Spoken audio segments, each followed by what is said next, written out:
নমস্কার বন্ধুরা, হেলথ ফার্স্টের একটা খুব সুন্দর ভিডিও নিয়ে হাজির আমি স্মৃতি। আচ্ছা, আপনারা যারা গ্রামের দিকে থাকেন, আপনাদের বাড়িতে যাদের প্রচুর গাছপালা আছে বা যারা জঙ্গলে পাহাড়ে বেড়াতে যেতে ভালোবাসেন, তাদের জন্য আজকের এপিসোড খুব দরকার। কেন বলুন তো? আজকের এপিসোড হলো মৌমাছি বোলতা ভিমরুল কামড়ালে তৎক্ষণাৎ কি করবেন যাতে ব্যথা, যন্ত্রণা, কষ্ট, জ্বালাপোড়া, ফোলাভাব সব কমে যায় এবং যাতে অ্যালার্জি না বাড়ে, জ্বর না আসে, যাতে বড় ক্ষতি না হয়। আজকের এপিসোড থেকে বন্ধুরা আসুন আপনাদেরকে খুব সুন্দর ঘরোয়া টিপস দেব। কোনো ওষুধপত্র নয়, একদম ঘরে আছে এমন 2-3টে জিনিস। আপনি হয়তো জানেন না যে এই 2-3টে জিনিসের মধ্যে যে কোনো একটি এই মৌমাছি বোলতা ভিমরুল কামড়ালে সঙ্গে সঙ্গে সেখানে দিলে চটপট ব্যথা জ্বালা সব কমে যাবে। আসুন তাহলে কি পদ্ধতিতে কিভাবে দিতে হবে সঠিক নিয়মটা জেনে নিন। অনেকে হয়তো এটার কি লাগাতে হবে জানেন, কিন্তু তার আগে পরে কি করতে হবে সেটা ভুলে যান। আসুন আজকে সেটাই জানিয়ে দিই আপনাদের। মৌমাছি কামড়ালে কি করবেন, কি করবেন না। মৌমাছি কামড়ালে অবশ্যই আগে চেষ্টা করবেন সেই হুলটা বের করে দিতে। কোনো সুচ, সেফটিবিন, ব্লেড এগুলো কিছু ইউজ করবেন না, এতে হিতে বিপরীত হতে পারে। যত্ন সহকারে সেটা উপর থেকে তুলে হাত দিয়ে চেষ্টা করবেন বের করার। হলো, বের করার পরে সেই জায়গাটা ঠান্ডা জল দিয়ে ধুয়ে দিন। ঠান্ডা, যদি ফ্রিজের জল হয় খুব ভালো, যদি না থাকে কিছু ট্যাপের ওয়াটারে নিতে হবে, কলের জল, না হলে ঠান্ডা জল দিয়ে ধুয়ে দেবেন। ধুয়ে দেওয়ার পরে বাড়িতে যদি থাকেন এবং সেখানে যদি ফ্রিজ বা বরফ পান, তাহলে একটু বরফ লাগিয়ে দিন, বুলিয়ে বুলিয়ে। ধরুন এই জায়গাটায় যদি কামড়িয়েছে, এইভাবে বুলিয়ে বুলিয়ে একটু বরফ লাগিয়ে দিন, হয়ে গেল। এরপর যেটা আপনাকে লাগাতে হবে, কারণ মনে রাখবেন হিস্টামিন এবং মেলাটিন থাকে মৌমাছির হুলের মধ্যে, আর যার কারণেই আমাদের ব্যথা, যন্ত্রণা, কষ্টটা হয়। এই হিস্টামিন এবং মেলাটিনকে কাটাতে হলে আপনাকে লাগাতে হবে ঘরে থাকা চুন। হ্যাঁ, চুন খুব ভালো কাজ করে এই বিষটা কাটিয়ে দিতে। সেই চুন আপনি বরফ জল দিয়ে ধুয়ে দেওয়ার পরে, বরফ লাগানোর পরে চুনটা এখানে ভালো করে বেশ উঁচু করে লাগিয়ে রেখে দিন। দেখবেন 5 থেকে 7 মিনিটের মধ্যে আপনার ব্যথা, কষ্টটা, জ্বালা পোড়াটা কমে যাবে। আরেকটা অপশন বলে দিই, চুন যদি না থাকে বেকিং সোডা।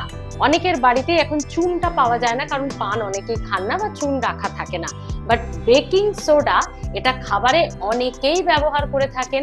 তাই বেকিং সোডা একটু জল দিয়ে গুলে, শুকনোটা নয় কিন্তু বন্ধুরা, একটু হালকা জল দিয়ে পেস্ট মতো, একটু থকথকে পেস্ট মতো করে সেটা আঙুল দিয়ে ওই হুল ফোটানোর জায়গাটাতে এরকম করে চাপা দিয়ে এইভাবে চাপচাপ করে দিয়ে রেখে দেবেন, বেশ খানিকক্ষণ রেখে দেবেন।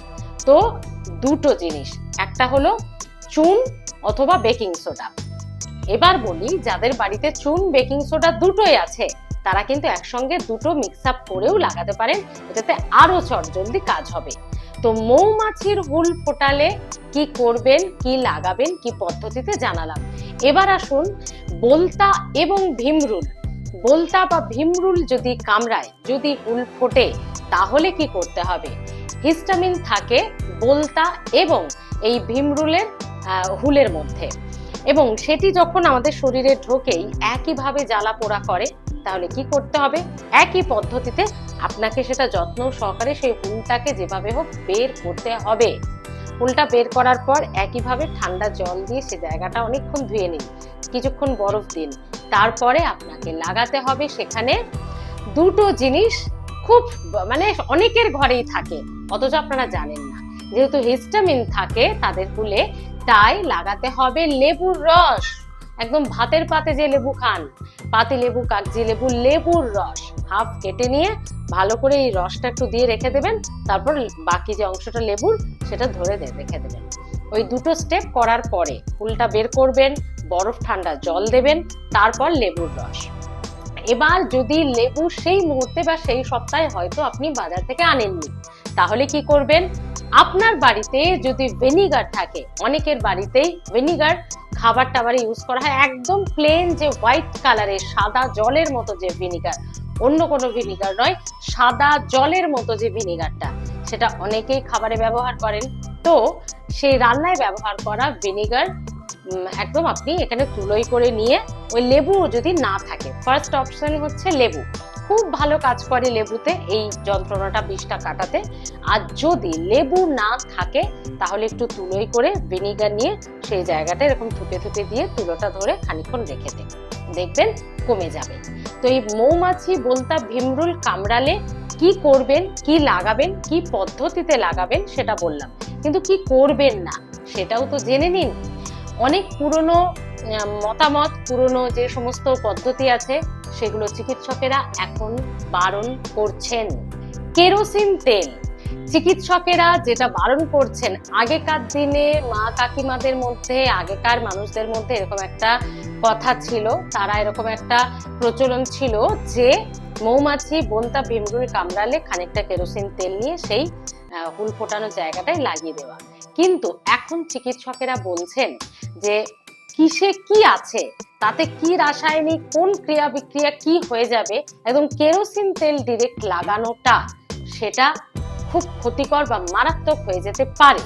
তাই কেরোসিন তেল না লাগিয়ে এই যে লেবুর রস, ভিনেগার, সাদা চুন বা যেটা বললাম বেকিং সোডা, ঠান্ডা বরফ জল, এগুলো ইউজ করুন। তুলনামূলক অনেক সেফ এবং ব্যথা যন্ত্রণা থেকে আপনাকে অনেক তাড়াতাড়ি এগুলো রিলিফ দেবে। কেরোসিন তেল কিন্তু চিকিৎসকেরা এখন দিতে বারণ করছেন, ফলে সেটা দেবেন না। আরো একটা কথা বলে রাখি, যেটা করবেন না, অযথা আতঙ্কিত হয়ে পড়বেন না, একটু রিল্যাক্স হয়ে বসে, আমি জানি খুব ব্যথা, খুব যন্ত্রণা, একবার আমার পায়ে কামড়েছিল, সে কারণেই আমি জানি, সেটাও একবার বেড়াতে গিয়ে হয়েছিল, গ্রামে বেড়াতে গিয়ে খালি পায়ে হাঁটছিলাম, বুঝতে পারিনি, আধমরা হয়ে পড়েছিল, ব্যাস দিয়েছে ফুটিয়ে, প্রচন্ড যন্ত্রণা, পা ফুলে ঢোল। এবং তখন অনেক ছোট ছিলাম, আমি জানি না তখন কি করা হয়েছিল আমার সঙ্গে, মানে কি লাগিয়ে কমেছিল ঠিক মনে নেই, তবে কামড় যে খেয়েছিলাম সেটা আমার ভালো মতোই মনে আছে। ফলে যন্ত্রণাটা খুব অসহ্য হয়। অনেকেই ভাববেন যে ওই যাই হোক করে একটু কমে গেলেই হয়ে যাবে, না, অ্যালার্জিক রিয়াকশন হয়ে যায় অনেকের ক্ষেত্রে, জ্বর শুরু হয়ে যায় অনেকের, বমি পায়খানা শুরু হয়ে যায় অনেকের। তাই মোটেও কিন্তু হালকাভাবে নেবেন না। ব্যথা যন্ত্রণা যদি কমেও যায় তবু এইগুলো কিন্তু ইউজ করে নেবেন, যাতে পরবর্তী রিয়াকশন শরীরে না হয়। তো বন্ধুরা, আপনাদের কেমন লাগছে হেলথ ফার্স্ট? চেষ্টা করছি আপনারা যা যা কমেন্ট করছেন ধাপে ধাপে, একটু সময় দিন, ধাপে ধাপে সেই সমস্ত তথ্যগুলো আপনাদের কাছে জানাতে। যেমন অনেক বন্ধু কমেন্ট করেছিলেন এবং অনেকের কমেন্টের মতোই আমরা কিন্তু ভিডিও করার চেষ্টা করছি। তাই প্লিজ আপনারও যদি কিছু জানার থাকে তাহলে কমেন্ট করতে পারেন, হয় স্টাডি করে আমি সেটা জানাবো, না হলে বিশিষ্ট চিকিৎসকদের কাছে হেলথ ফার্স্ট যাবে আপনার প্রশ্নের উত্তর জানতে। কিন্তু কমেন্ট করতে ভুলবেন না, কমেন্টে জানান আপনি কোন রোগের, কোন অসুখের কি ধরনের পরামর্শ চাইছেন। আমরা সাধ্যমতো চেষ্টা করব ভিডিওর মাধ্যমে আপনাকে যতটা সম্ভব রেহাই দিতে। এবার একটা কথা বলি, প্রত্যেকটা ভিডিও শেষে আমি বলে থাকি চিকিৎসকের পরামর্শ। মৌমাছি বলতা ভিমরুল কামড়ালে এগুলো ফার্স্ট এড, প্রাথমিক চিকিৎসা, বাড়িতে যেগুলো করা যেতে পারে, হোম রেমেডি। তারপরেও জ্বর না কমলে, ব্যথা না কমলে এবং বমি পায়খানা শুরু হলে দেরি করবেন না, অবশ্যই চিকিৎসকের কাছে যাবেন, বিশেষ করে বাচ্চাদের ক্ষেত্রে। তাহলে বন্ধুরা, আজ এ পর্যন্তই। পরবর্তী এপিসোডের জন্য অবশ্যই সঙ্গে থাকবেন, তো থাকতেই তো হবে। তার জন্য একটা ছোট্ট কাজ করে নিন, কোনো এপিসোডটা মিস হয়ে যায় প্লিজ একটু সাবস্ক্রাইব করে রাখবেন। কে কোথা থেকে দেখছেন কমেন্টের সঙ্গে সেটাও একটু জানাবেন, তাহলে আমাদের বেশ গল্পটা বা আমাদের সংযোগটা আরো দারুণভাবে মজবুত হয়, তাই তো? ভালো থাকুন, সাবস্ক্রাইব করে রাখুন, দেখতে থাকুন হেলথ ফার্স্ট, কারণ স্বাস্থ্য সবার আগে।